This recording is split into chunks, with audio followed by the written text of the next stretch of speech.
भंडारा जिल्ह्यातील लाखांदूर तालुक्यातील चिचोली गावात मध्यरात्री लागलेल्या भीषण आगीत एका शेतकऱ्याचे घर पूर्णपणे जळून खाक झाले। या आगीत शेतीसाठी लागणारे महत्त्वाचे साहित्यही नष्ट झाले असून लाखो रुपयांचे नुकसान शेतकऱ्याचे झाले।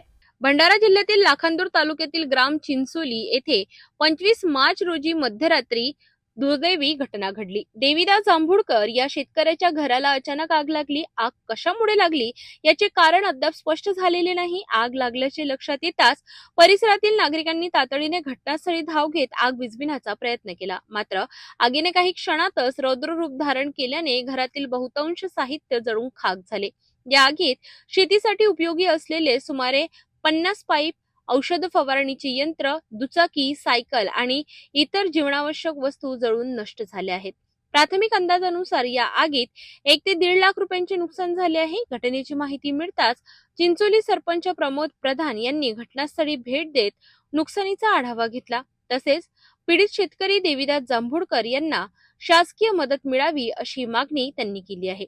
या घटनेनंतर संपूर्ण गावात हळहळ व्यक्त होत असून प्रशासनाकडून पंचनामा करून तातडीने मदत देण्याची मागणी नागरिकांकडून होत आहे।